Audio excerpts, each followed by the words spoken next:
যদি শিক্ষা ব্যবস্থা, বিদ্যা ব্যবস্থা, এডুকেশনাল ব্যবস্থার দিকে তাকাই, তাহলে আমাদের 90 দশকের ওই দিকে যাদের আমাদের বাবাদের দাদাদের জন্ম হয়েছিল তারা কিন্তু এত শিক্ষিত ছিল না, তারা কিন্তু মাধ্যমিক পাস ছিল না, তারা কিন্তু উচ্চ মাধ্যমিক পাস ছিল না, তারা কিন্তু গ্র্যাজুয়েশন আর অনার্স আর পিএইচডি পাস ছিল না।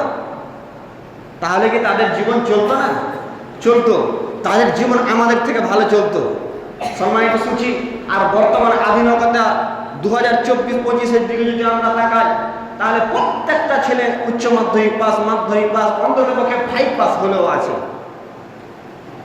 তারপরেও বর্তমান সময়ের দিকে যদি আমরা তাকাই, আমাদের 90 সালের ওই দিকে যারা জন্মগ্রহণ করেছে তারাই সব থেকে আসল প্রকৃত শিক্ষিত ছিল। এখনকার ছেলেরা শিক্ষার নাম নিয়ে সিগারেট আর মেয়ে ছেলেদের সাথে প্রেমপ্রীতি নিয়ে পড়ে থাকে।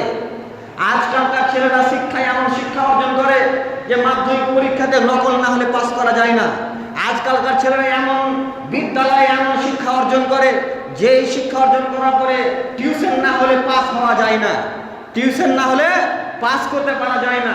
তাহলে আমার ওই 90 দশকের যারা শিক্ষিত বাবা ছিল তারা আসল শিক্ষিত হলো না আমরা বর্তমানে ডিজিটাল শিক্ষিত আসল শিক্ষিত হলাম?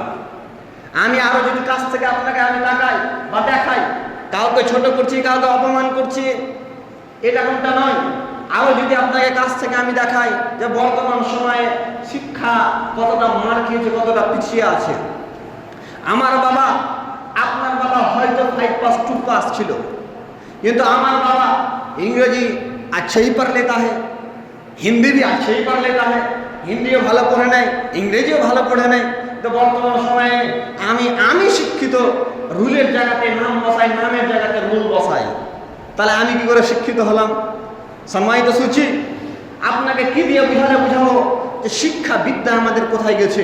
আপনাদের ঝাড়খণ্ডের মাটিতে আমি জানি না কি অবস্থা, কিন্তু কাবে কি রব্বে কসম, ওয়াল্লাহি আল্লাহর কসম, ওয়াল্লাহি আল্লাহর কসম, ওয়াল্লাহি আল্লাহর কসম, আমাদের ওয়েস্ট বেঙ্গলের শিক্ষা ব্যবস্থা ভালো নেই।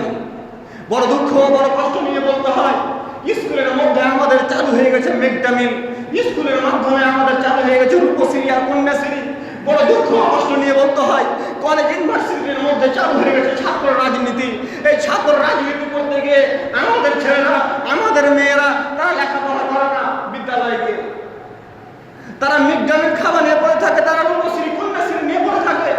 তারা লেখাপড়ার থেকে এতটাই পাচ্ছিয়ে গেছে যে আপনাকে কি দিয়ে আমি বুঝাবো, কি দিয়ে বললে আপনি বুঝতে পারবেন যে আজকে আমাদের সমাজে শিক্ষার নাম দিয়ে কোনো ভ্রষ্টাবাজি চলছে।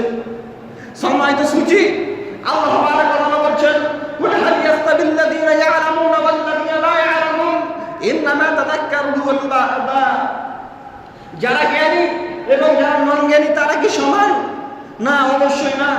যারা জ্ঞানী ইন্নামা তাযাক্কারু উলুল আলবাব, তারা উপদেশ গ্রহণ করতে পছন্দ করে, তারা মানুষের উপদেশ গ্রহণ করতে পছন্দ করে।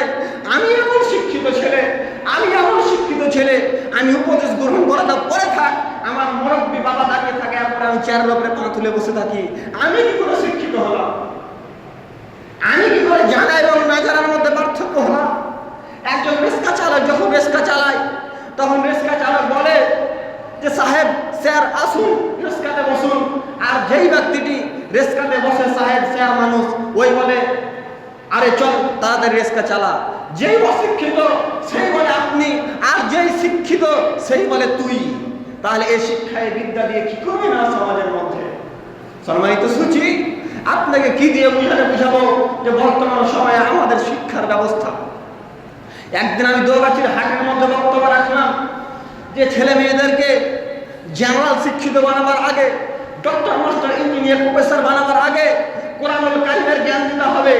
তো স্যার আমাকে নামাজ পড়ার পরে ধরলেন এবং বললেন আপনি এটা ভুল বক্তব্য দিলেন। তাকে আমি বলতে চেয়েছি বা তাকে আমি বলেছি তোমাকে চ্যালেঞ্জ থাকলো, তোমার যেটা বাপ কবরে চলে গেছে তাকে চ্যালেঞ্জ থাকলো, যেটা তোমার বেটা এসেছে তাকেও চ্যালেঞ্জ থাকলো। কোরআনের জ্ঞান না হলে প্রকৃত জ্ঞানী হওয়া যাবে না।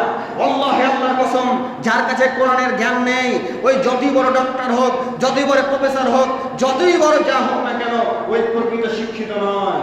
আপনার মেডিকেল সায়েন্সে পড়া ছেলে বলছে বাঁদর থেকে মানুষ হয়েছে, এই ছেলে কি করে শিক্ষিত হয়?